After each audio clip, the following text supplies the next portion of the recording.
Welcome everyone to the MMA Depressed Us with me, Zane Simon, joined by the Dapper Dan man. Can't even do it now. Joined by Ruebusch and Phil Mackenzie.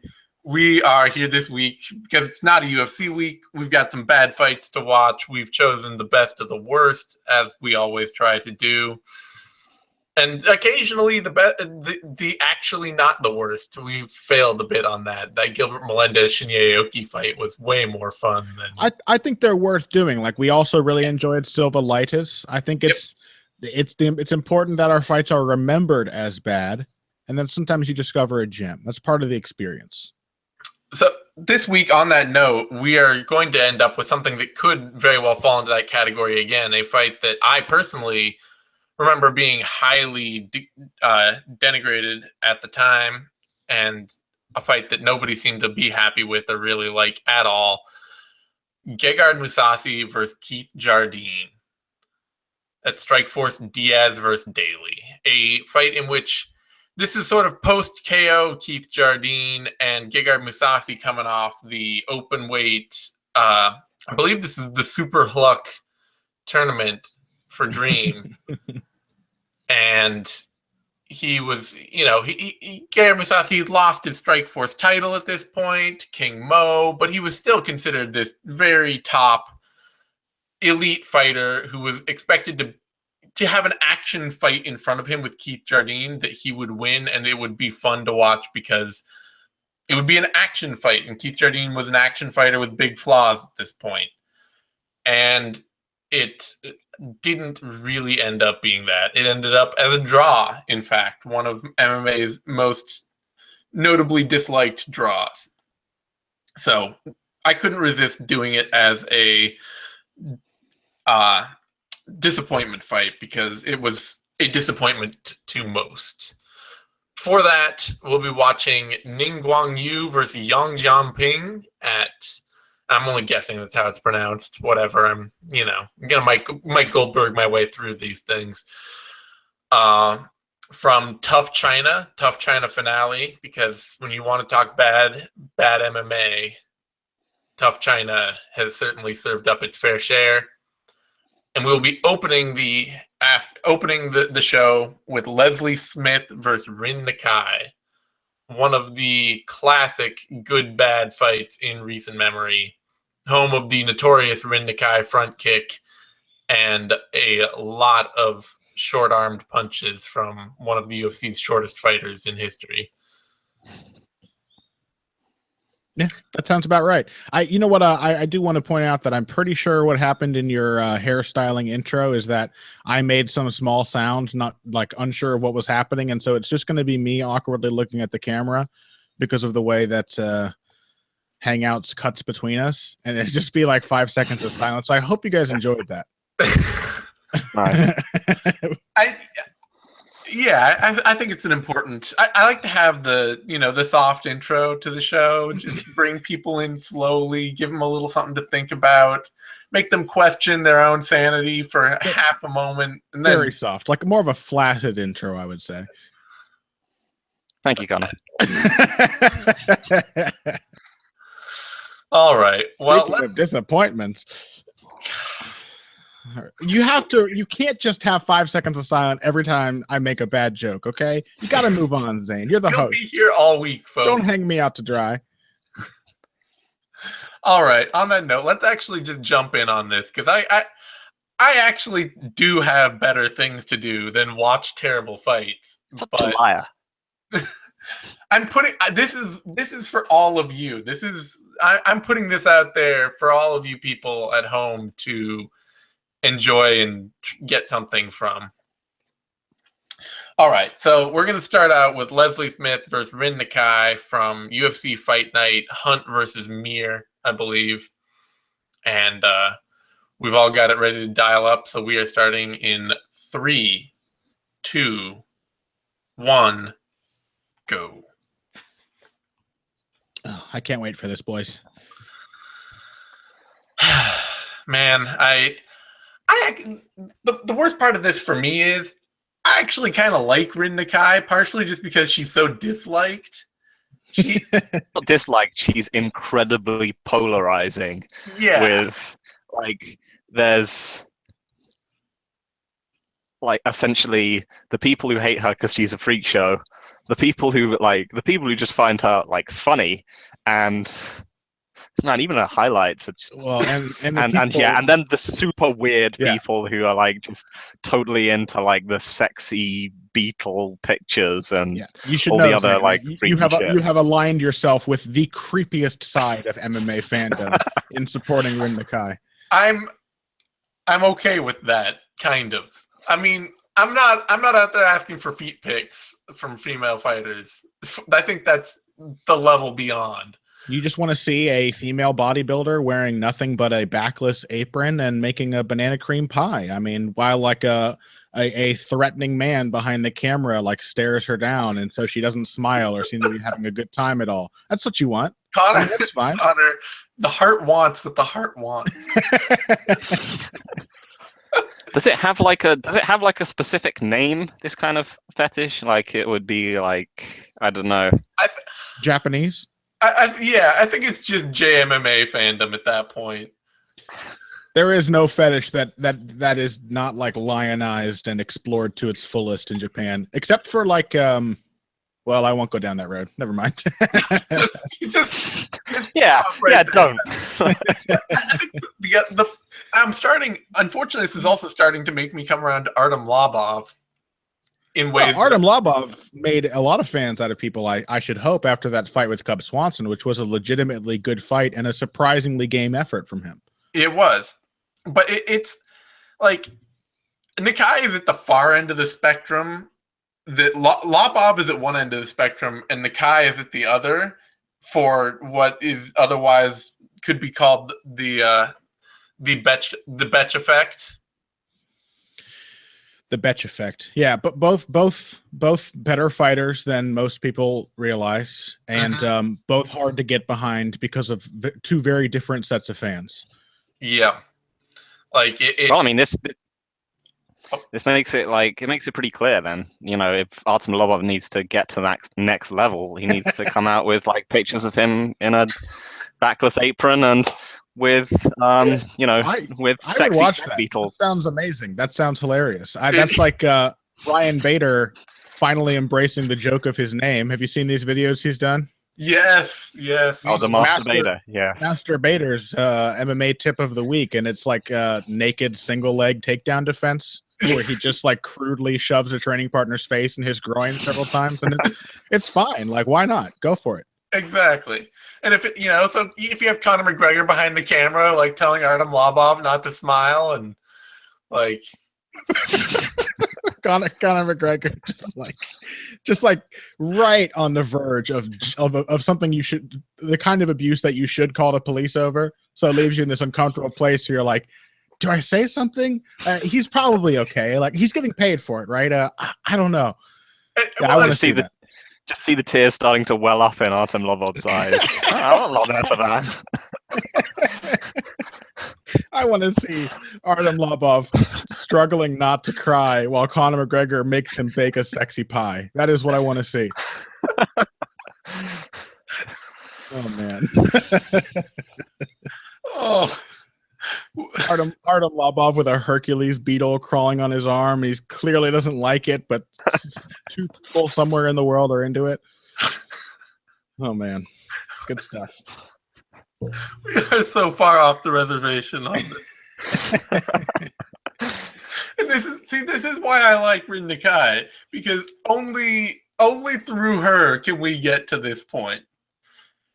Yeah, my favorite thing about I appreciate Rin Nakai because she is the surest way to needle Patrick Wyman to needle Pat on heavy hands, where exactly everyone knows that he really hates talking about her. He had like an insane outburst one time where he was like, I don't want to talk about her.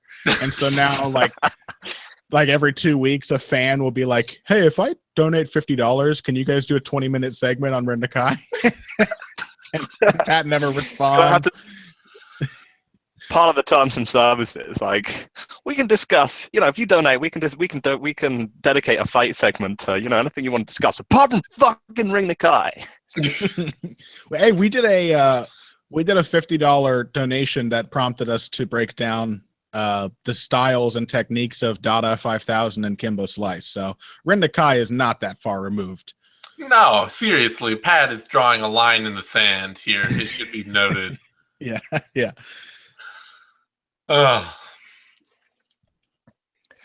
Drawing lines in sand, by the way, probably also a fetish that Rin Nakai has been recorded performing at some point. I mean, I'm assuming, is she still doing there we go, hold on. MMA and weird? Oh, yeah. Round one's about to start. Yeah. Round one begins. I always start too soon. Round one begins now. Yeah, she's off in Ryzen now with the match made in heaven.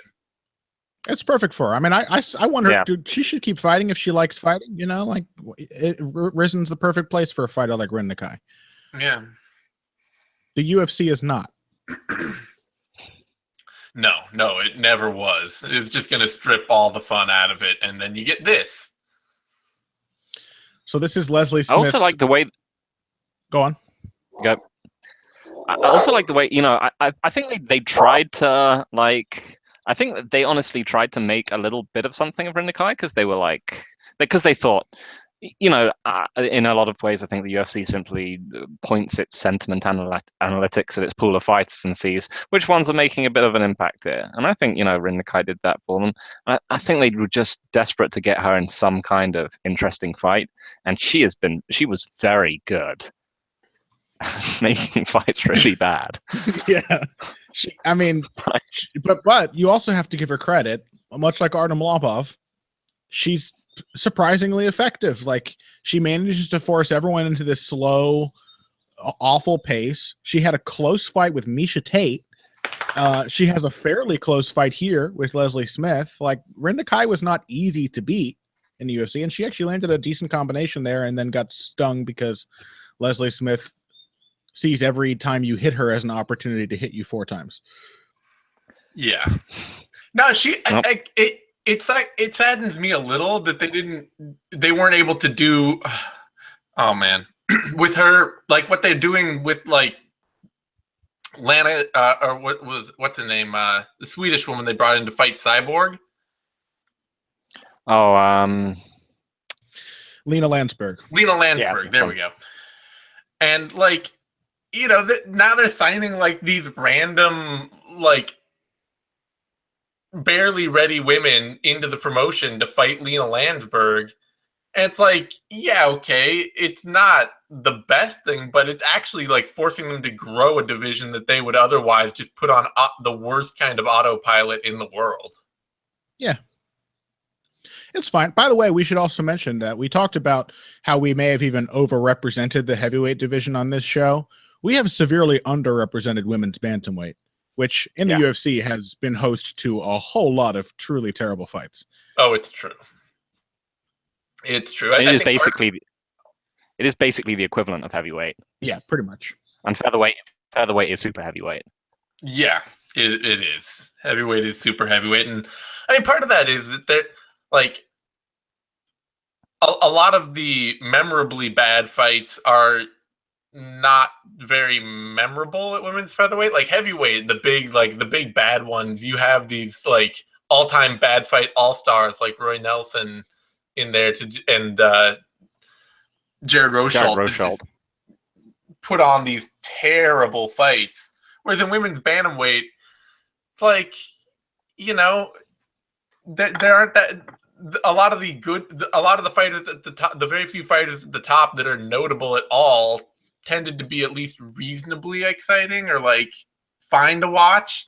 And a lot of the bad fights just come in this middle of a mire of people nobody cares about. Yeah. I want to point out that Rin Nakai just had a really nice clinch exchange. And this may sound strange, but her clinch game is strongly reminiscent of Daniel Cormier's. Like she's got a lot of upper body strength. She's dangerous with punches when she gets a collar tie. And she's a really good chain wrestler when she gets her hands on you. Like she is actually quite good at that. And again, there's the tiny stature relative to her opponents that kind of makes her a handful if she manages to get inside. The problem for her is, as you can see here, her striking is so abysmal that getting to the inside is way harder than it should be. Yeah, I mean, Yeah.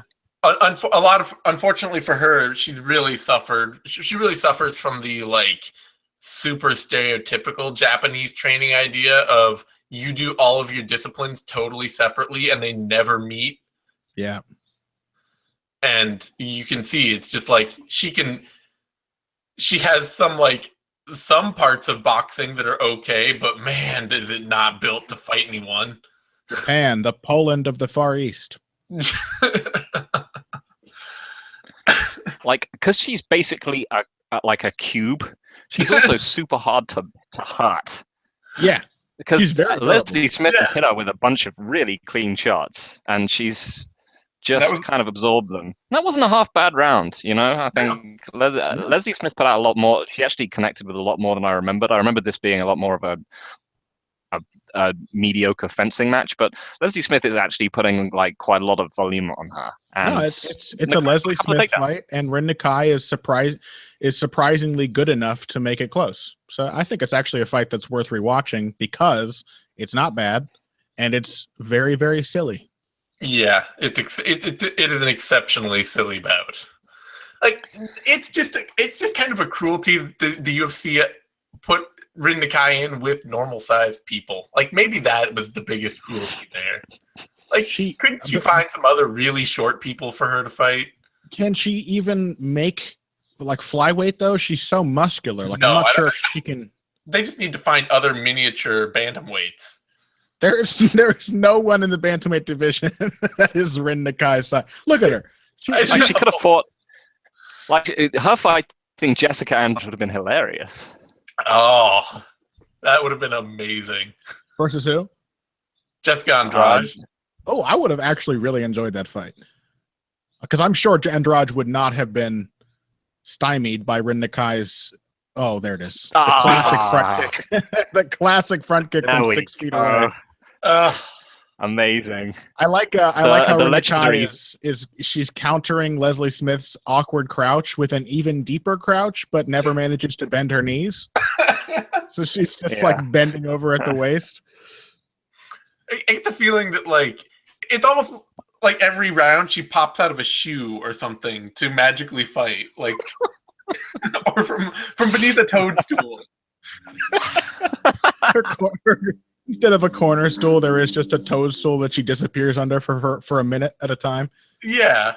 Would you be at all surprised if that was what happened in between rounds? No, in fact, I'm impressed at the UFC CGI for covering that up because I'm sure that's what is happening. Nice entry from Nakai. Yeah. I mean, the actual chain wrestling Nakai does is chain wrestling a lot of women in that division do not do at all. She got a nice angle on that single and stepped over to prevent Leslie Smith from escaping her hips. That was well done. Yeah, I mean, it's one of these things where there's a whole lot of goodness in her game, and then suddenly you'll step in, you know, someone will step into the right place, and then suddenly for a brief second she's really good. You know, she has these areas of very specific skill that she's trained. And again, yeah, it is a very Japanese MMA. She's like the smaller, more dynamic version of what Cindy Dandois is doing. Yeah, basically, that's a quite a good comparison. With better takedowns, by the way, than Cindy Dandois. It's a more technical game, which unfortunately says way too much. Yeah, but slightly less determined to get them. Like if Rin Nakai was just more hard-nosed and just forced the wrestling issue more often, she would probably have beaten some of the women she fought in the UFC. Yeah, I think the basic thing about Dandois is that she has she just has a slightly better understanding of distance, and that might just be because is so short. Yeah. And admittedly, in this fight, she has, you know, she's been wading through punches. Nakai understands distance. It's just that her opponents are literally like 100 feet away whenever she wants to do anything. It's a shame that Mike Goldberg isn't calling this fight because Rin Nakai actually used a Turk there from half guard to keep Leslie Smith on her back. She actually used a Turk. That's actually a really cool use of the arm triangle to keep Leslie Smith down. And look, she's in a good position to get this. Her arms may be too small to actually choke someone. She can't reach. She can't. Don't reach go the all the way around the neck. She can't reach the fingers of the other hand. Is it just Rin Nakai's diminutive frame that gives you the strong feeling that, like, if you look away and then you look back, you for a moment you kind of think she's wearing a diaper? Is that just because of that? Yeah, it's that thong, whatever it is that she's wearing underneath. She's got a very bulky female cup on. It is a strange look. Yeah, it's a probably another fetish that the silently angry man behind the camera forced her to wear. Leslie Smith eating her with the moment it goes back to the feet, it is a completely different fight.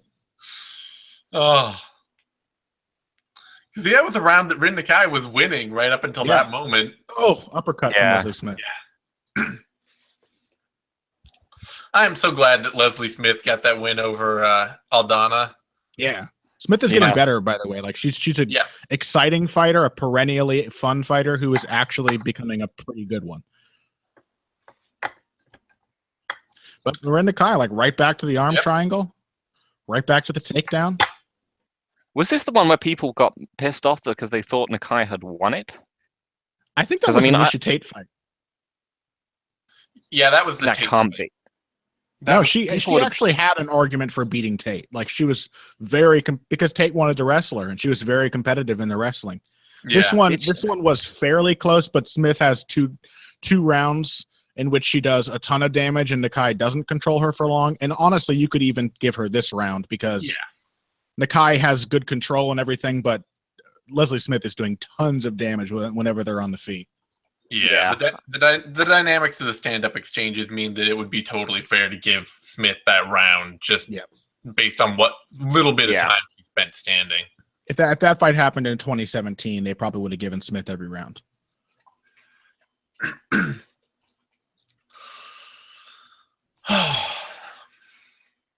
Yeah, it is too bad that the UFC really just like this is. I think it's becoming a bigger problem for them.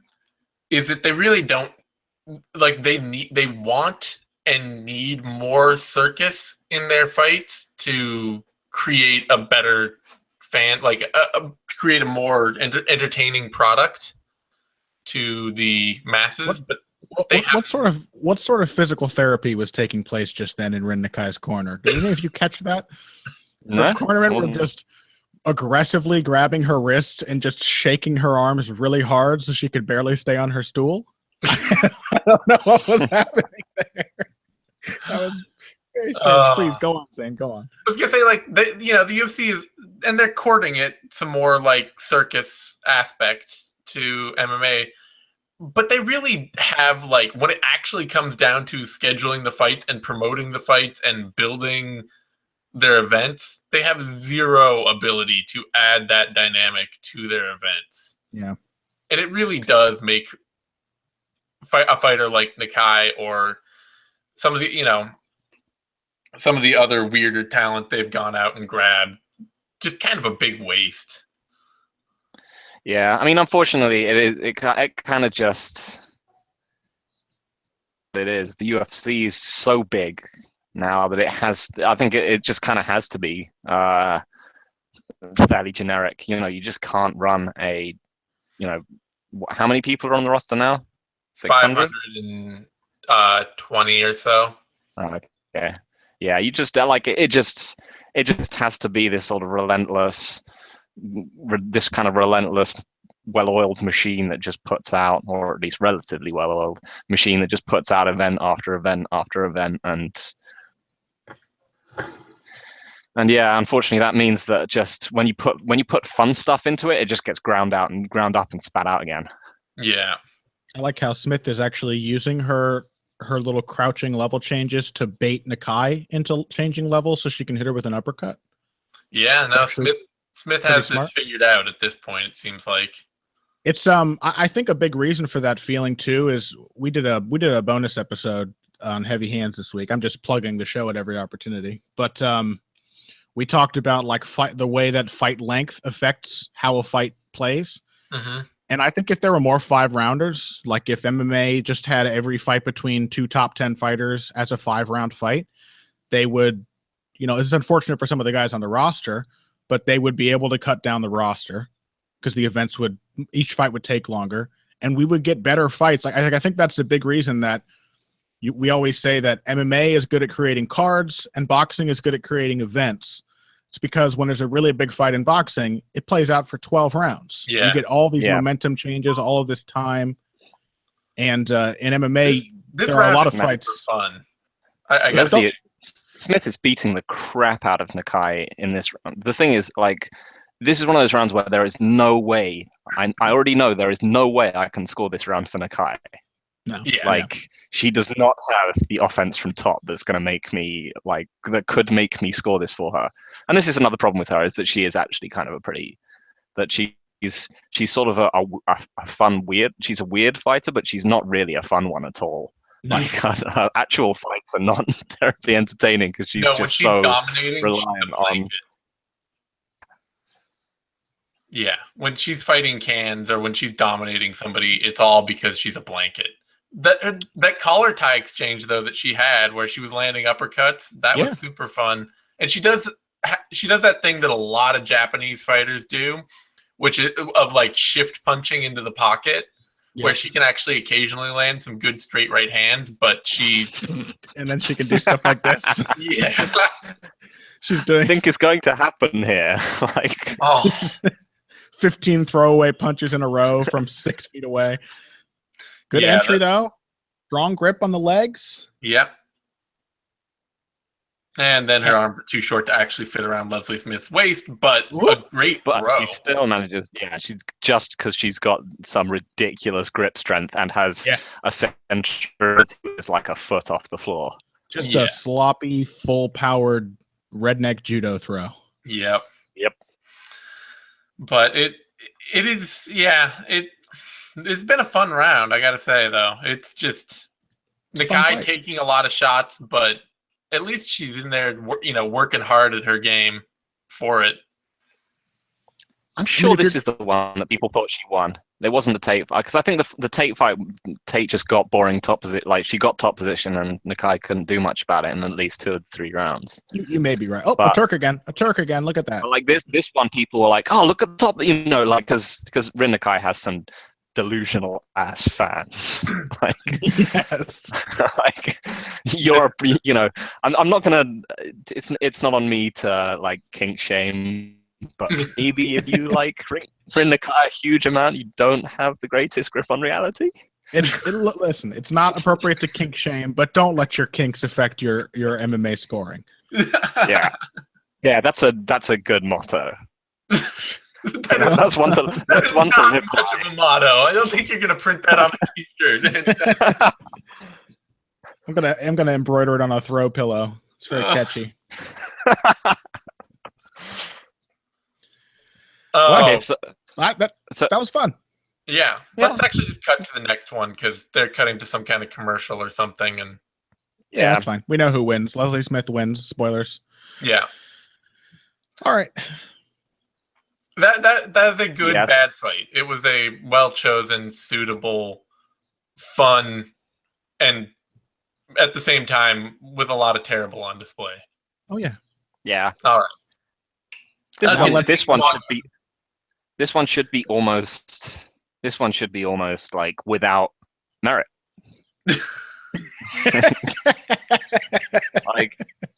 They should have. I'm just saying, this one should have no, no. It shouldn't have anything to that's good. Yeah, that should be the motto of the next season of Tough China. Tough China 2, without merit.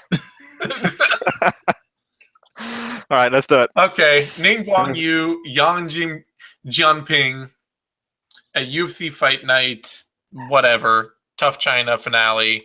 This may have been later. I don't even remember what this whole thing. But starting in 3, 2, 1, go. Yeah, because a lot of these fights, you can look at them and you can go, you see, this was one of the earliest fights of Fighter X, or this is a journeyman coming towards the end of their career, or something like. This is with Rin Nakai, like a fun action fighter in Leslie Smith, and an oddity fighter out of Japan in Nakai. It's like, okay, I want to see how this matches up. It's at least something of interest there. This is just not that. Yeah, that is a hell of a knockout. Yeah, these are just instructors. These are just fights with, like, you're not going to look up the career of Ning Guangyou, I feel, or no. Is that Zane? Is that the name I've forgotten already? Yeah. all of the names you've forgotten. Like, Tough China was the most forgettable season of that show in history. The talent just isn't there. The thing is, I keep thinking Ling Jianliang when instead of Yang Jianping, like his name just keeps erasing it. I'm like, no, he's the cool, fun one who follows me on Twitter, by the way, and occasionally writes like, he sounds like he's coming back to the UFC. He sounds like he's re-signed in his incredibly broken English. Yeah, which is awesome. I think he has, because he put out a thing the other day that Li Jinglong, that he put out a thing a while ago when his name got taken off the roster. He said, "I'm not cut. We're renegotiating. I'll give you an update." And then the other day, it's like, it was very, very broken. Like, I wrote this in Chinese and then used Google Translate for it, but it was like 4 more agreements. See you soon, kind of thing. Very, very happy, and UFC can renew 4 games and then prepare for the next. Yep. Hey, that's good news, man. I will be heartbroken. I was already heartbroken when I believed that the Leech had been cut. Yeah. No, he's a legitimately fun, talented fighter to watch. And his last fight was awesome. So yeah, he's must-see TV for sure. Oh, this dude is so pumped. Yeah, this fight is really going to earn this level of excitement. I have to root for him, though, because he has a vague version of my haircut. And I like to think that I have that physique. The Zane is woke Richard Spencer. God damn you. God damn you so much. Did you see that comment on Twitter the other day to Richard Spencer? No. He was like, what level of autism do you have to believe this? Yeah, the person who one of his fans is like, I mostly agree with what you say, but please don't make fun of autism. Like, what? Yeah. You can make fun of black autistic kids, just not the white ones, please. Exterminate the Jews, but let's give autism a break here. My son is autistic. Oh, man. That's always been the downfall of white supremacy, is that they can't actually agree on any of their fucking shit as to what it means to be a white supremacist. Yeah. This is one of the more encouraging things I find about modern bigotry, is the sheer level of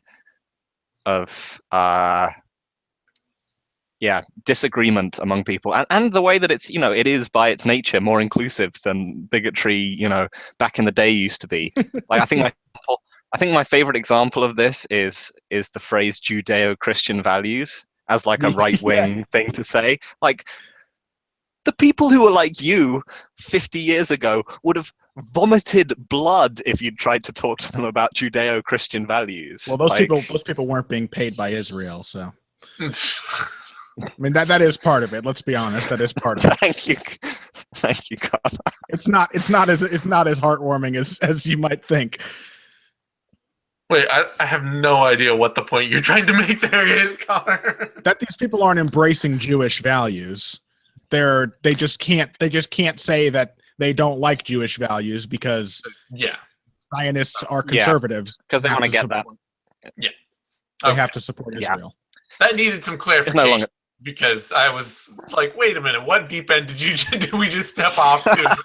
No, I firmly oppose anti-Semitism, but I also oppose Zionism, and that's just the way that conservatives now, like most of the like Ben Shapiro is a Jew. You know what I mean? Like, how can you say you don't like Jews when Ben Shapiro is a Jew? Like, you have to. They're conservatives like me. You know, that's what it is. Political hour here on the MMA Depressed Us. Yeah, okay, let's not get too far into this because we're starting to get into some. Yeah. Some things. Okay, never mind. Let's do some warm ups. Do a little stretching. Come on, get your MMA stretches on. Phil, Zane, can you mute your monitor? Phil, I think Zane supports Israel.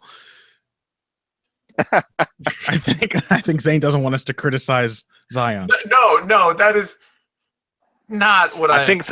I think Zane is merely trying to avoid us getting sucked into complex I know. geopolitical discussions on our bad MMA podcast. Yeah. Zane two-state solution Simon. That's what they call him.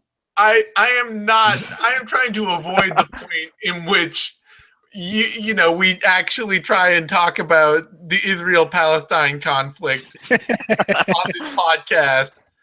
I'm pretty sure you can get out of any one of these situations by just saying, like, come at the end of it, just say, who knew it could be so complicated? Round one. Round one begins. Thought it was not soon enough. Not fucking soon. Round one begins right now. So, I mean, China as a currency manipulator. What do you know? Okay. Oh God! By the way, I'm sorry. To preface this fight, credit to Jianping for getting a really objectively bad fight out of Guangyou, who is at least generally pretty exciting. Yeah. I mean, part of that is too just I think a lot of these fighters become generally a lot more exciting when they get to the UFC and actually like learn the fundamental basics of international MMA. Yeah, there was a fun lateral drop there. Yeah, great lateral drop in there, and then shoulder strikes. Yeah. All right, let's get this show on the road. Get those shoulder strikes in there. I mean, so Ningguang, like he is the smasher, right? I'm not forgetting his nickname.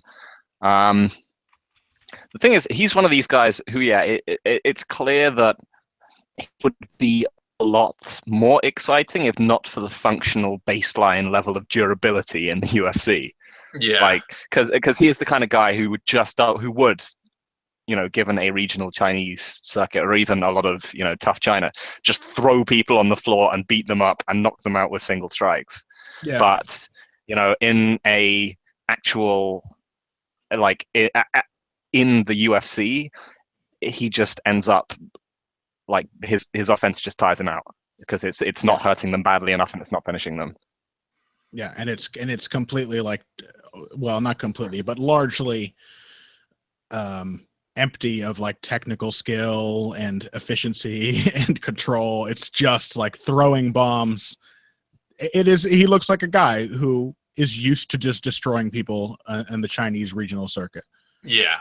It's a style a lot, like, and you see this a lot, and it's always hard to know how it's going to translate when people step up, but when they have a style that's based on being able to physically bully people, it's like, is this person actually going to be able to physically bully people when everybody's a good athlete that's as big as them? Yeah.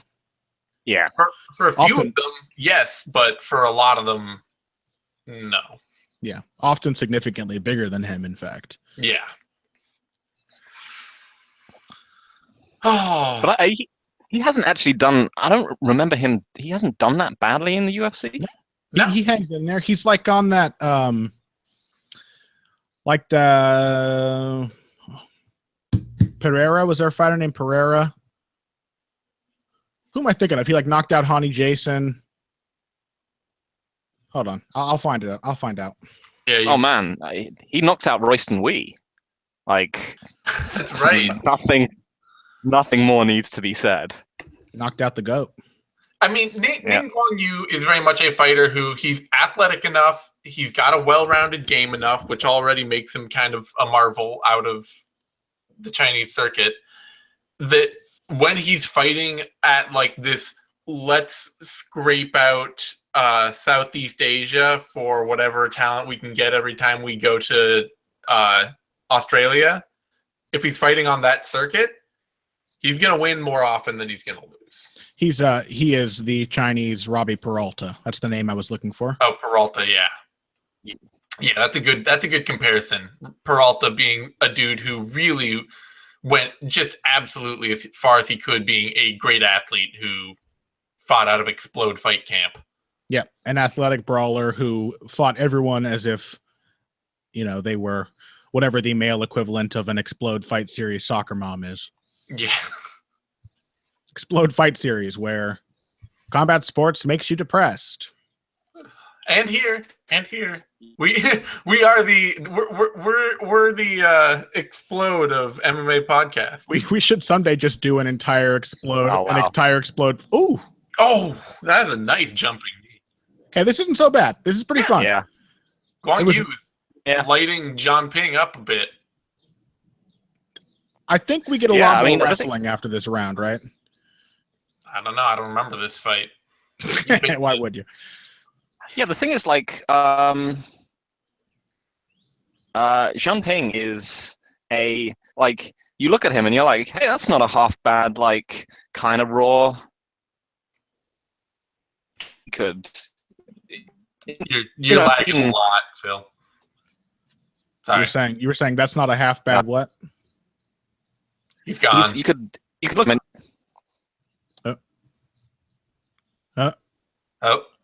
Maybe back. Yes, we'll no. wait Okay. for Phil's connection to recover, and he can finish his point. Here we go. There he's back, I think. Okay. Yeah, I could hear you guys the whole time. Just, seems like my mission, whatever. But, so you can look at and be like, yeah, he seems, he's got some physical talent. He just needs, some experience and some work. And, he's been fighting for 9 years. Yeah. At this point. This is who he is. This is like Connor's point about Tyson Nam being a young veteran the other day, and that idea that like a 33-year-old 10 years into his MMA career could be on, be a mysteriously talented young man in the game. He's not a young veteran anymore, but once a young veteran, always a young veteran. Yeah, but I don't think one time Jorge Masvidal was a young veteran. Now he's an old young veteran. Yeah, but you didn't even preface it that way. But that's what the category is, you bastard. That's what the category is. I still don't think he fits. He didn't start when he was a teenager, and he's never been that great at avoiding damage. Like, I still think he's more of a Ricardo Lamas or a Tim Boetsch or he's just a guy who, if you take him lightly, can. Oh, that was some good punch missing there. If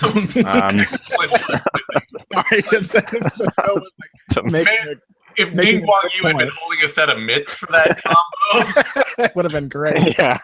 Phil was making a good point, I will note, about a fighter who is not currently fighting, because that is what this kind of fight does to you.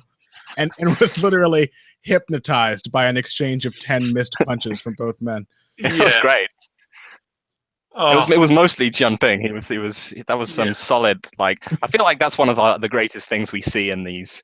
It's one of the things that really defines the Depressed Us, is someone just planting their feet, biting down on the mouthpiece, and just kicking the shit out of the air in front of their opponent. Like, not adapting, not like trying to change. It's just like, no, I started this 6-punch combination, and I am going to finish it. Yes, that is absolutely. If ever our show had a hallmark, that would be it. Oh, Ning Guangyou jumping on the guillotine in a scramble there, an arm-in guillotine that. This is going to completely blow his tank and make the rest of this fight terrible. I think this is the turning point, because it hasn't been that bad so far. And if Joe Rogan is on commentary for this, and he probably is, he was probably talking the whole time about how Guangyou was leaning back with the arm-in guillotine instead of going forward into it. You gotta get onto your left hip, and you gotta crunch up onto the back of their neck. Yeah, That was a not very, very sloppy arm and guillotine attempt. Like, just full strength, no technique whatsoever. Yeah. Again, probably would have worked on the regional Chinese circuit. Although I say that, it didn't work in this fight, which is essentially the Chinese regional circuit. So, who knows? Yeah. Like, Oh, that kick. That was a beautiful kick that stopped at his opponent's face and then just left there.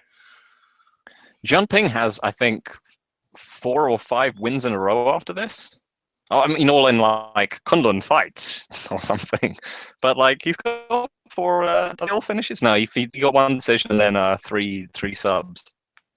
Yeah, I mean, this could have been an investment platform to improve some fighters if that had been what the UFC actually wanted to do at all. Yeah.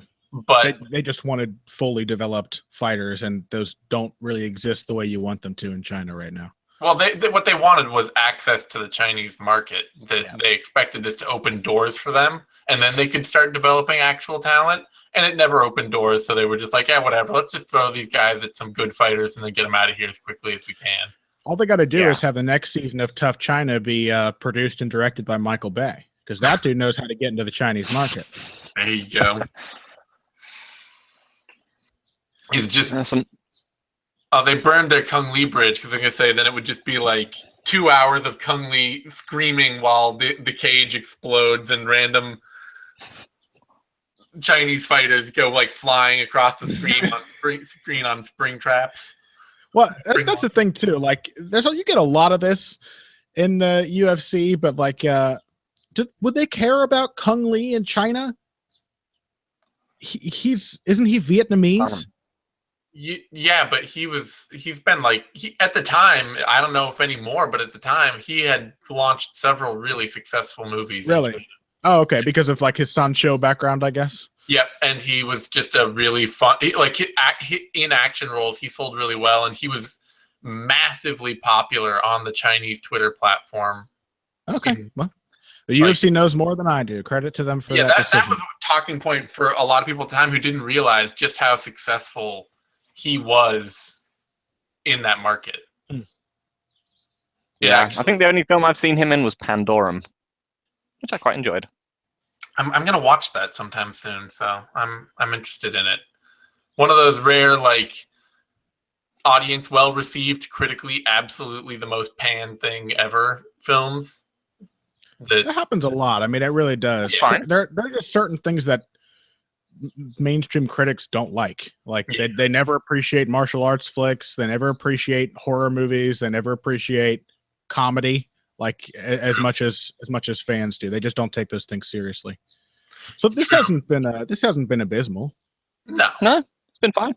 Yeah, I was expecting Guangyou to gas out like more than he has. I remember him gassing out more than he has, but no, he's keeping up a pretty good pace, and the other guy is surviving and being just missing a lot. Durable. Yeah.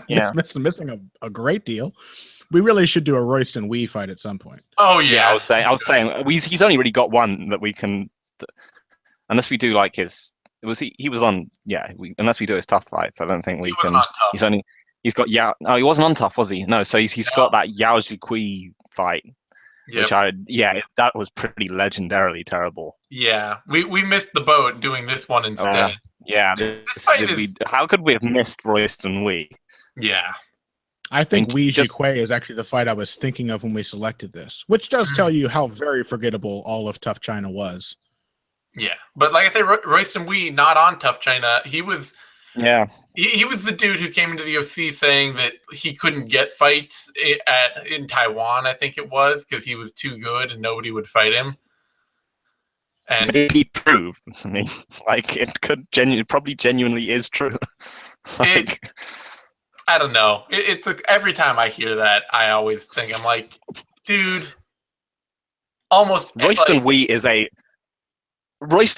that guy in his hometown who walks down the street and, everyone closes their doors and like people are hiding behind the dustbins and like the dogs are running out of the way.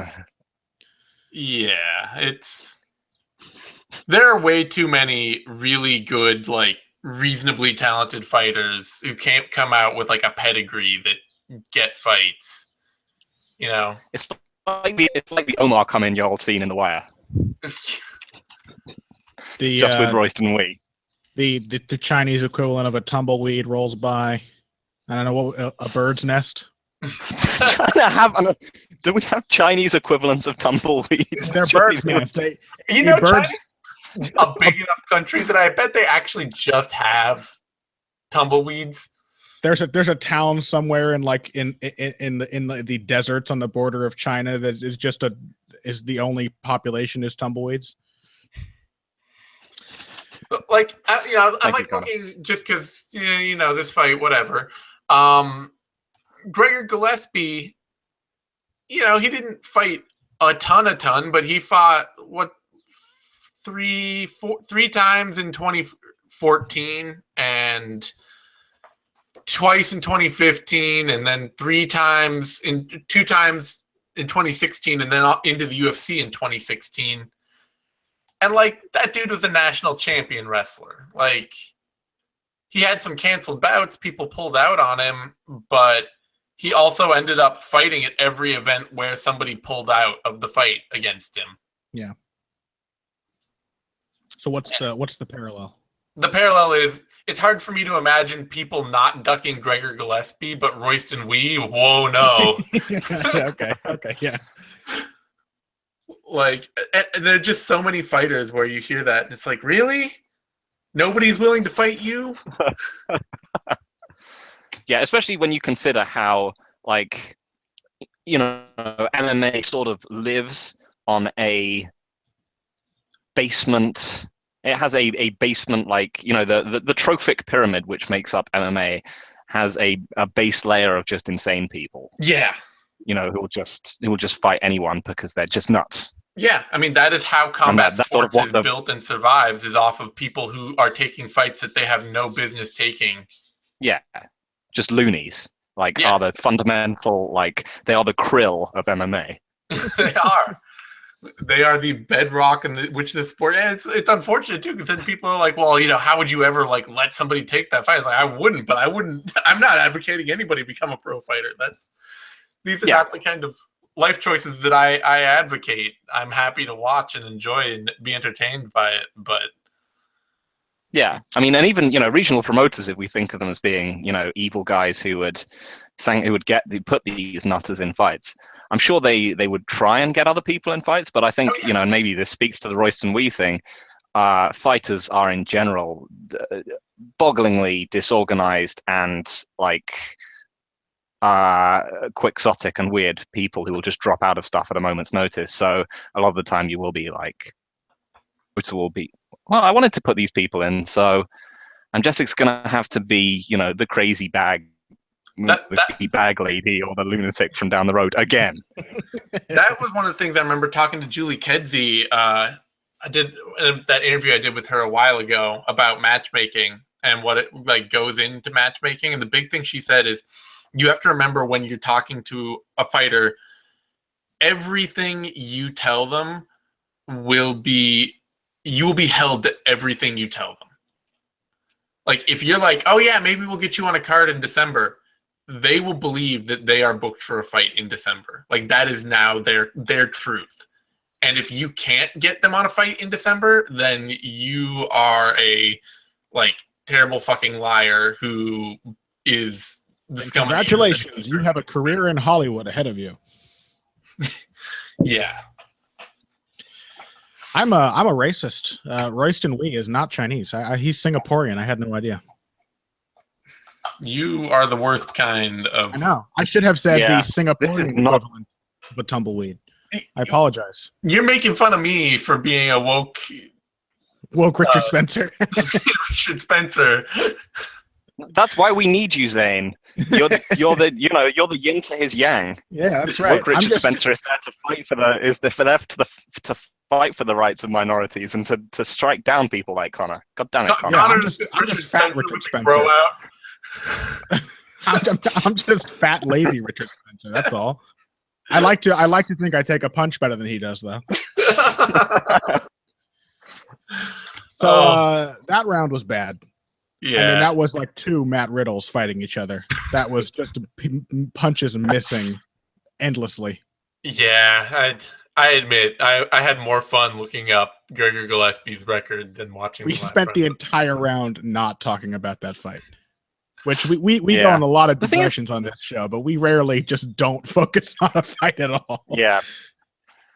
Yeah. The thing is, I still feel like Jianping, he's not he's not untalented. Like he was still going after a fight. In a fight he was losing pretty badly. You know, he's basically tough. He's seemed to be able to. He could scramble.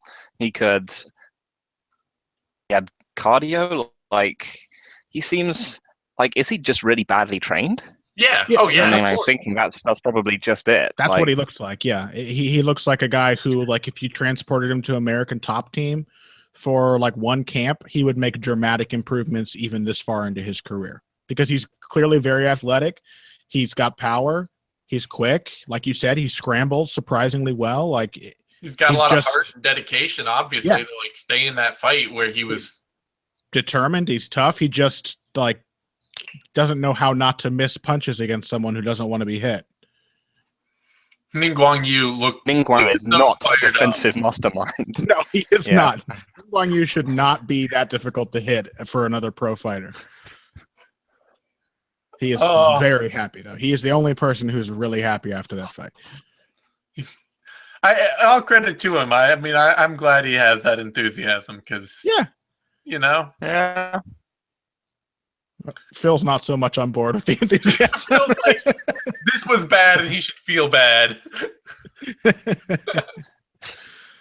Oh, man. Oh. Well, that was it. It was, you know what? Like, even though it was not as bad as I expected, it was somehow worse because I was so done. That's what I felt at the time. Like, I think that's why I remembered it being so bad, because there's just no reason to care about these fighters. Yeah.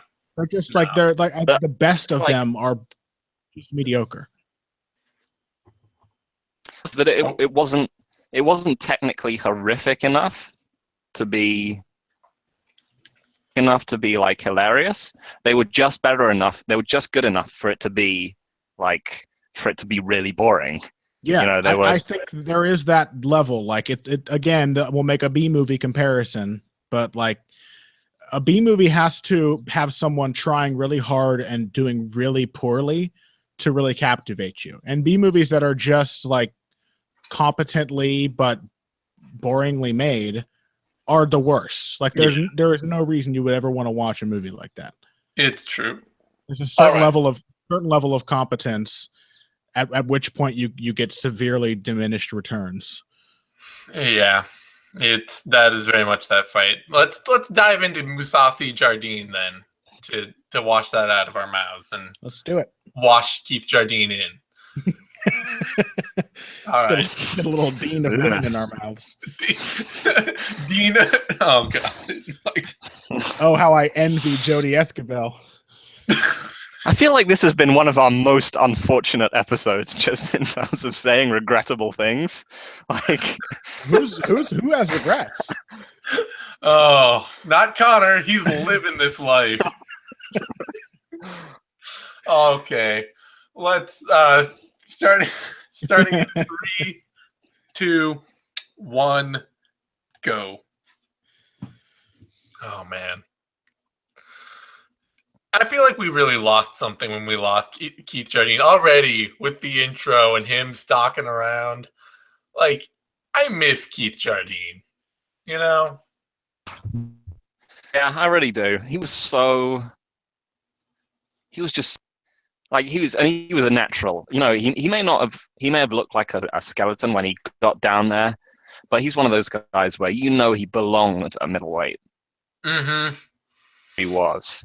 It is Like- he's, you know, I mean, I'm glad that we may have lost Jardine, but we get Dan Kelly in his place, where it's just like these are our people at middleweight. These are the people worth showing up for. Dan Kelly is Yeah. like Keith Jardine with several more advantages. He's Yeah. like Yeah, Keith Jardine minus the power, but plus a chin and wrestling ability. Yeah. Yeah.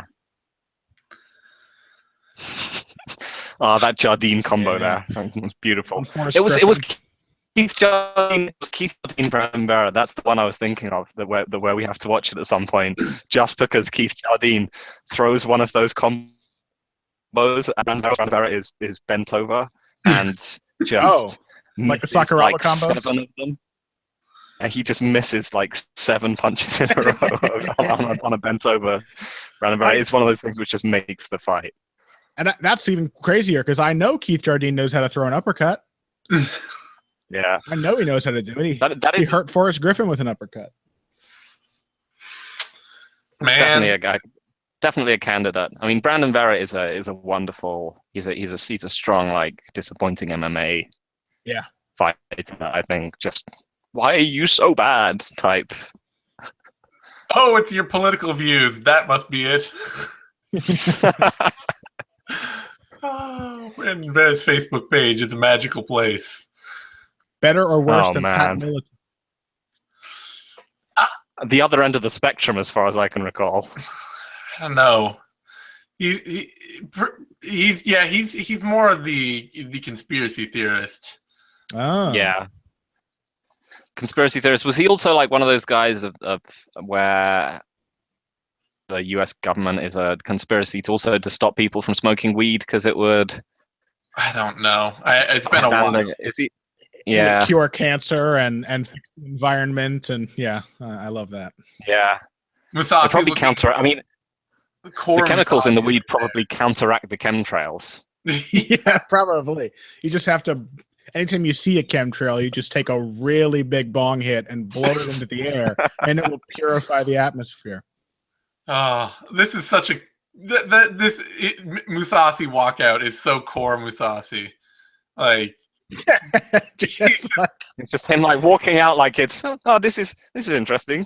Like he put his hand down, and it's like that. Like I'm depressed, but like I know I have to do this. So he could barely muster the enthusiasm to bend down 3 more inches to high five his adoring fans. Exactly. It's like okay, I know, guys. I know I'm supposed to do this. I just woke up, guys. Could you keep it down? Like Jesus. Gegard Mousasi is absolutely like he would be a perfect American teenager who like comes down to Thanksgiving dinner to like make a quick turkey sandwich and then goes back to his bedroom. Mm-hmm. Yeah. Just like a mopey teen. That is Gegard. And even if you like spied on him, all you would see is him on the computer looking dead faced with headphones on, listening to like he's just like emotionlessly watching a Twitch stream. Yeah, exactly. not enjoying it to any degree that another person can tell. And then like in I am and like in actual conversations online, he's like really emotional and like he's like LMAO, I'm dying with 6 G's, and he's just blank facedly staring at the screen. You gotta love Gegard. I do so much. I'm even loving, especially that he's made this heel turn to like. Yeah, now he's a resentful grown man whose teenage years amounted to nothing. And it's his mom's fault. All right, here we go.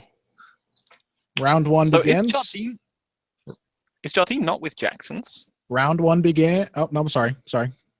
Wait. Come on, Beltran. Come on, buddy. Round 1 begins now. Beltran's mustache has gotten so much more glorious since this. Yeah. Jardine is he's no longer fighting at all, I don't think, Phil, but I think he is still at Jackson's. That was amazing. That little like castanet salsa thing that he did, that was just beautiful. That would have made this fight on its own. He is either engaged or married to Jody Escabel, who is a Jackson's fighter, and he corners her, so I'm sure he's still associated with them. Yeah, I didn't see Jackson in his corner because this, I think, is going to be one of those examples like Guida Maynard, where like even if Jackson isn't in his corner, I think this is whoever is in his corner has done a good job of making him do the best he can in an unwinnable fight. Like, sure. Keith Jardine has no fucking chance against Gegard Mousasi. Hey, he gets a draw. Who says unwinnable? Well, he gets a very well-deserved draw. It wasn't winnable. He got the draw. Like that was the absolute best result. He was so close to winning, though, wasn't he? Yeah. Well, I mean, that's the sign of a game plan executed well. You took it winnable and made it not a loss.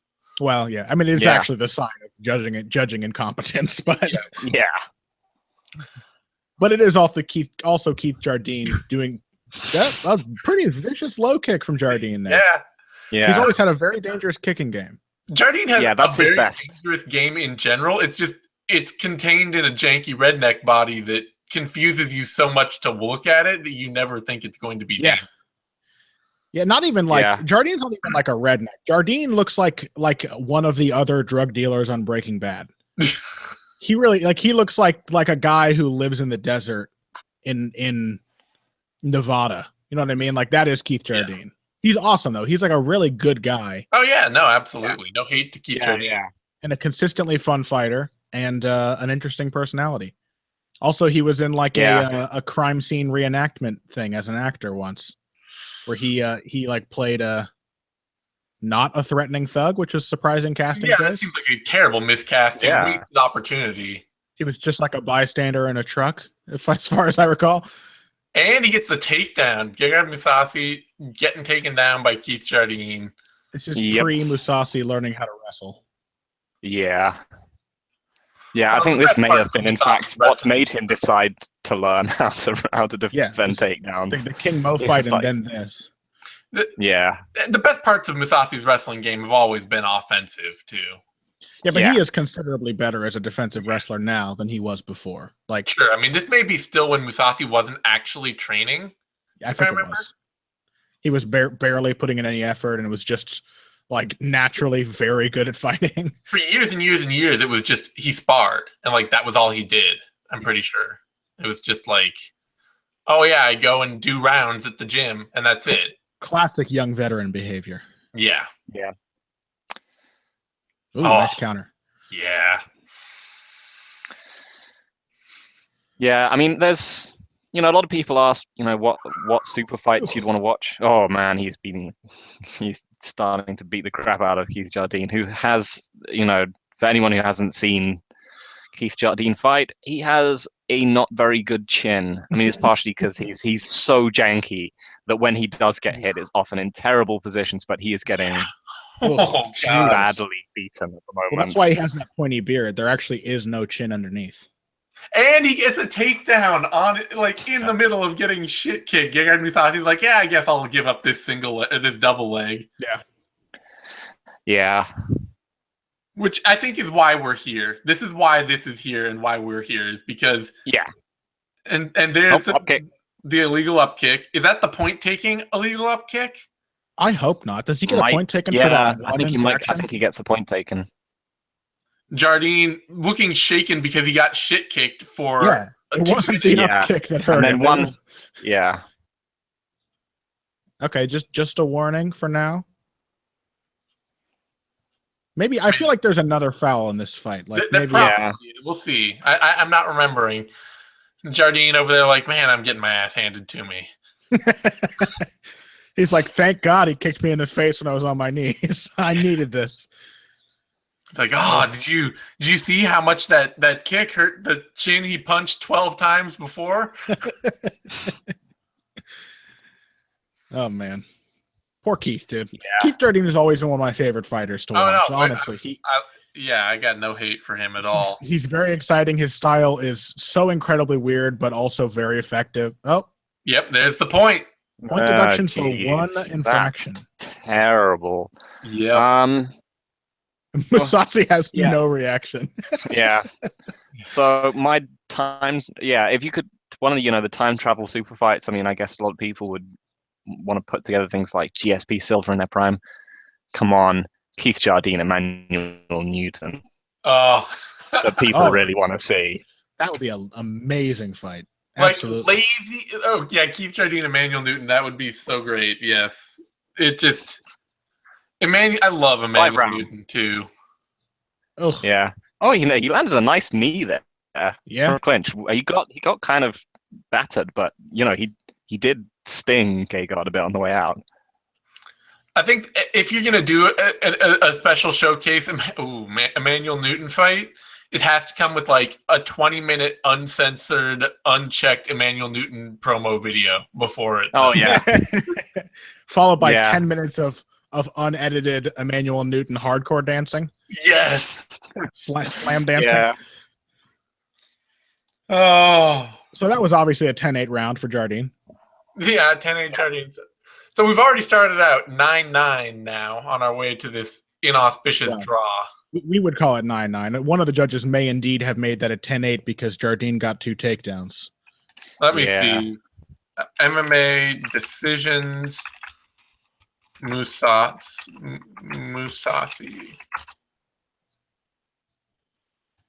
Ooh, those just getting heavy cage. Like, the thing is, a lot of people have said, you know, Gegard's getting his killer instinct back.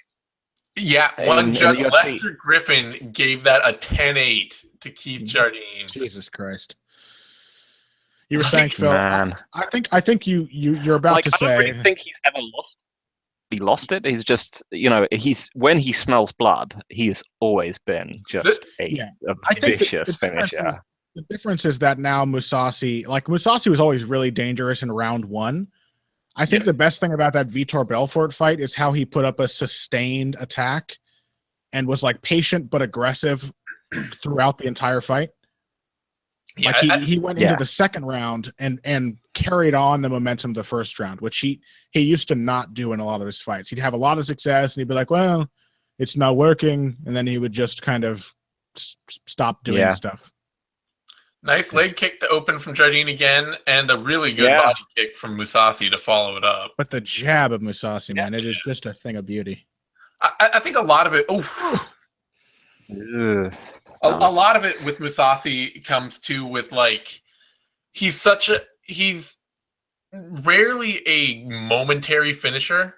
Like he doesn't have amazing one-punch KO power, and so a lot of his his finishing is based on how fast you break down. Like he's good at pouring it on when you start to break down, but it's how fast does a guy actually crumble? Because if somebody starts to go away quickly, he finishes quickly. Yeah. And if somebody doesn't, then he just kind of he may never, like, if you never really start to fall apart, he'll never pour it on enough to get the finish. And then he also he's also go on, Phil. Has become much better at dictating, you know, the phase of the fight. It's not just the takedowns. It's the, you know, it's the I want this guy backed up against the cage. You know, he's very much. It's much more of a kind of process driven. This is how we're going to get from A to B to C type thing. Whereas before it was just like, we're going to fight somewhere, and you know, someone would take him down and be like, okay, we're going to fight on the floor. He's more of a strategist and less of a pure tactician. Like that was the problem, is that Gegard Mousasi was always like, how do I solve this specific obstacle in front of me? And he was very good at it. Given enough time, Mousasi would probably have won almost all of his fights. Like he would figure people out, but he was not a strategist. Like he couldn't be like, why am I fighting this way? You know, why should I engage with him in this phase? Now he's more careful about how he approaches the fights and not just focusing on, like, you know, how to win the fight that the opponent wants. He is absolutely kicking the shit out of Jardine as well. Yeah, he absolutely is. Oh man!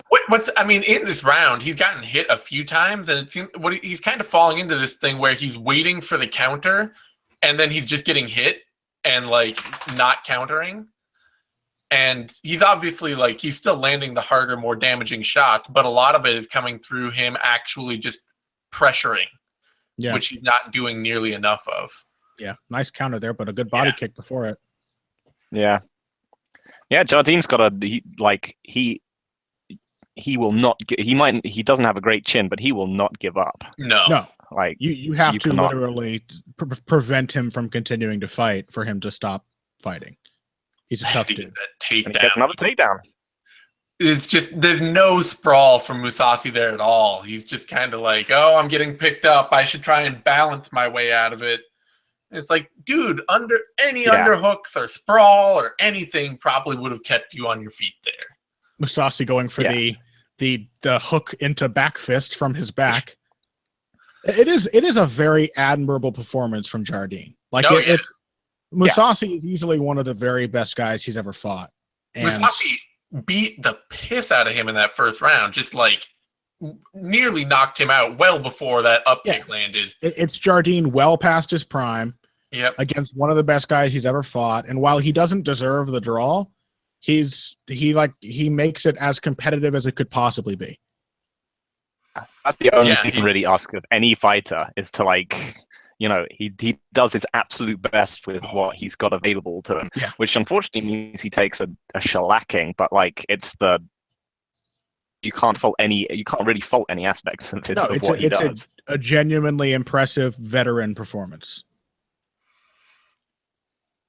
Mousasi's takedown defense is just awful in this fight. There is no wrestling whatsoever. And he's not it's not like he's more tired than Keith Jardine here. No, he just doesn't know how to stop a takedown. That's the thing too, is I think the big reason for why Mousasi always fell short against the upper echelon is that he one of the ways in which he was most dangerous was with super opportunistic submission grappling. Yeah. And that's just not as effective against guys who are, better defensive grapplers. You're not going to get an easy takedown on them. And they're more athletic. Like, it just doesn't work at this level. Even against a guy like Keith Jardine, you can't rely on having a good guard alone to get him out of there, when he doesn't go away in the first round. And then Abe Bellardo gave that second round to Keith Jardine. How? Oh my God. Amazing. Look at his face.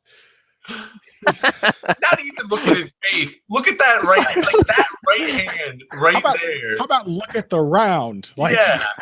Jesus fucking Christ. But look at this. Keith Jardine getting a devastating takedown. Oh man. Jardine he's really got him there. Popped Mousasi a few times in that round in exchanges and got a takedown. But most of it was just him getting hit with way bigger, harder shots. He bled on him a ton. Like, that must have been really unpleasant. It must have been. Oh man. Let's see. MMA, Gegard Mousasi. I mean, it's like the King Mo fight was also a bit like this, where in that fight, as it went deep, when he'd just be like, "Oh, come on, Gegard, he just pushed you over. Yeah. He didn't even try." Now Gegard's going after it. Ooh, hard knee in the clinch. It was to the cup, and we've got a point. Take a point. Take a point. That's right. Let's see. Do we get Jardine punch stat numbers? I think we will. Yes, we do. So, I have the numbers for this fight, and they are amazing, of course. Gegard Mousasi, Keith Jardine. Let's see. Jardine landed 18 of 93 strikes. Oh my God. Officially. 21 of 96 total. 18 of 93 significant. And in that second round, which one judge gave Keith Jardine, he landed 7 of 40. Oh man. But 2 takedowns, Zane. I mean, you're forgetting the takedowns. Oh. I love the weird way that Jardine is always floated off to the side after throwing his punches. He's very much like the sort of jousting approach that you and I talked about, Zane, in the Frank Mir Mirko Cro Cop fight. Yep, Frank Mir, Jake Shields, Keith Jardine. He misses the shield with the lance and has to come back to take another pass. Yeah. Keith Jardine in the list. By the way, Keith Jardine would not look out of place at a Renaissance fair. No, he would not. What Renaissance fair, desert, white supremacist meeting, Keith Jardine would look relatively at home in all of these situations. Keith Jardine lives in an RV behind a Renaissance fair. Yeah. And finally, some wrestling from Gegard Mousasi, just beasting him to the ground and straight into a guillotine. A nice really kick. deep. Oh. Really nasty one. Go high elbow. Nope. Jardine is tough. Jardine is very tough. Yeah. I mean, this is one of those ones where the fact that Jardine didn't get knocked out it seems like, you know, it's just one of those weird kind of flukes of nature that like Bigfoot Arlovsky won. Yeah. Where you're like, you just look at it and you think there's no way that Arlovsky takes those shots most of the time. There's just something in the air, you know, the angle is just not quite right at the angle which is going to shut him off. Yeah. Like Jardine has been knocked out an awful lot, or like Rumble Arlovsky. Like how does Rumble manage to break Arlovsky's jaw and not KO him? Get an extra minute and a half in which to punish him after breaking his jaw and still not knock him out. Yeah.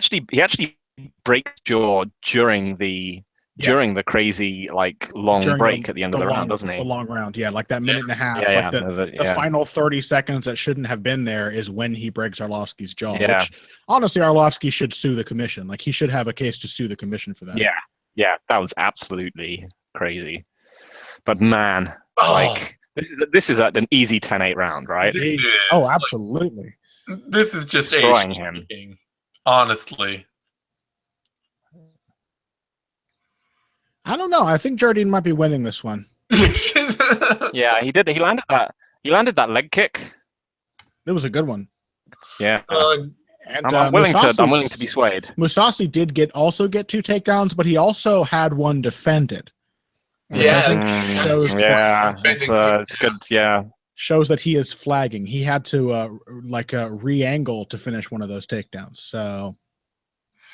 Oh man, the points for defending takedowns is one of my least favorite arguments in MMA scoring points for defense in general. Why should you ever reward defense? Oh my god. Poor Keith Jardine. I feel so bad. We have exactly the same response. How can you not just have a wave of sympathy wash over you watching this? Yeah, it's just now like a still fresh Gegard Mousasi in a kickboxing match against a completely dead Keith Jardine. Keith Jardine is one of those dudes. Keith Jardine? Huh. Can we watch him beat someone at some point now? Yeah. I just want to watch him. You know, we could maybe watch is Keith Jardine versus Chuck Liddell. Yeah, that could qualify as a good bad fight. It's really ugly, but it is very fun. It might be a disappointment. Yeah. It would be a very fun disappointment. Yeah, because people. That's a great fight. Yeah, like jank his way to victory over someone much more athletic than him. Keith Jardine. To watch. Yeah. Yeah, this is why this had to be, to me, on our disappointments, is that all this, like, we are watching Gegard Mousasi absolutely put the screws to Keith Jardine here, and he gets a draw out of this. Yeah. From that one up kick. Is that Verdum in the background? Yeah, I saw that. Verdum is wishing that he was the one savagely beating Keith Jardine. From an up kick that had no effect on the fight whatsoever. And this results in a draw for Gegard. Well, either way, Beltran has got to defend the other.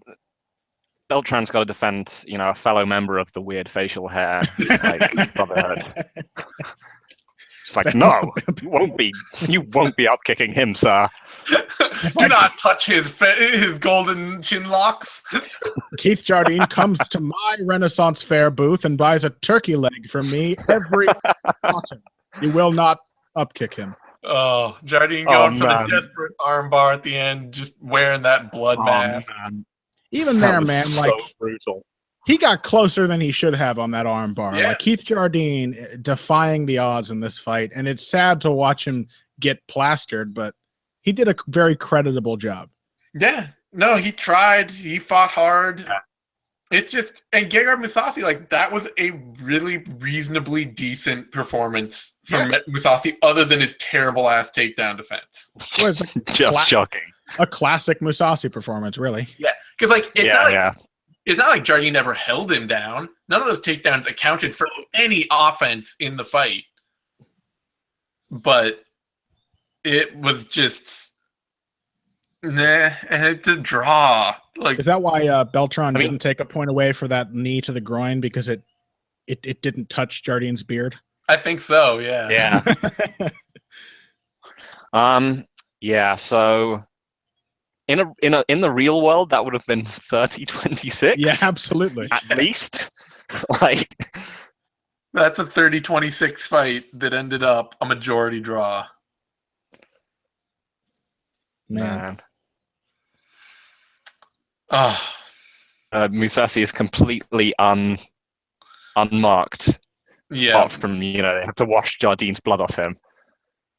Jardine is absolutely one of those guys that, like, 3 years after his MMA career, you note that, like, his speech sounds slightly better and that he seems more aware, and you're, like, really relieved because you feel this way about that. That's just enigma of being a fight fan in general. But there are certain guys like Chuck Liddell and Keith Jardine where you're like, thank God, like he's not yet totally ruined by the horrible end of his career, because I want to see Keith Jardine do well, man. Yeah, I want to see him. I'm not happy to hear all the talk about Liddell, like, maybe making a comeback. No, especially because, like, if you watch Liddell lately, like, he sounds a lot better than he did at the end of his career. Like, he doesn't sound as punch drunk. He's like clear-headed and quick to respond to questions and stuff. Like, there was a lot of reason to worry about the state of Chuck Liddell at the end of his career. Yeah. Maybe he's drinking less. Well, I don't think it was drinking that was Chuck Liddell's problem. No, but and a lot of people tend to have, and there's a bit of love for the kind of Spike Force resurgence, but Scott Coker's love for the big sort of clown fight and for notable, having people that are remembered being in fights. The commission in the background had some pretty grisly results at points, because, like, Keith Jardine off this utterly undeserved draw over light heavyweight was propelled into a middleweight title shot against Luke Rockhold. Jesus Christ. Yeah, like, I don't mind. I'm fully in favor of seeing guys like old Ken Shamrock and old Hoist Gracie fight. Like, fine. Whatever. I'm okay with, like, Kimbo Slice and Dada 5000 fighting. Whatever. Like, you get two guys who want to fight. I support their desire to compete, and they're on a reasonably competitive level with each other. But don't put Keith Jardine in there with Luke Rockhold. Like, that is absolute cruelty. And the thing is that, like, that fight, Keith Jardine was doing sort of okay at the beginning, because Luke Rockhold was obviously, because he was like, what is this? What is this? As you would be. Like, and then Luke Rockhold was, it's one of those classic things where he just went, all right, yeah, I can just, all I need to do is just crush him with, this dehydrated shell of this aging fighter. I can just march him down and annihilate him. Yeah. Hey, this is the era where we get Gus Johnson in his suits and his makeup. Yeah, Gus Johnson. These things happen. Also, you missed you in the middle of your very poignant and well-reasoned speech against watching aging fighters get hauled up and shot. You also missed the, like, conversation behind the ref going on, where, like, the commission had to explain to the announcer, like, no, it's a draw, and they're just like, the shit? What's a draw in MMA? That was like Bruce Buffer had a similar reaction in a recent fight. I can't remember which one, but it was a split decision that never should have been a split decision, and he, like, audibly gasped and hesitated before reading the split card. He was like, split decision? He's like, I'm just an announcer and I know this is wrong. Oh, man, what a depressing fight. That's the MMA depressed us, folks. Yeah, all right. Thanks, everyone, once again, for tuning in. It did. Yeah. You can find me on Twitter at @TheZaneSimon. You can find Connor on Twitter at BoxingBush. You can find Phil on Twitter at @EvilGregJackson. You can find all three of us over at BloodyElbow.com. We will be back next week for an actual UFC event, UFC 211, coming at us all in a hurry. hard not to be excited about that. So we'll be back with Care Don't Care, Vivisection, If I Did It, Heavy Hands, Knuckle Up, all that stuff. So tune in, everyone, and thanks for watching.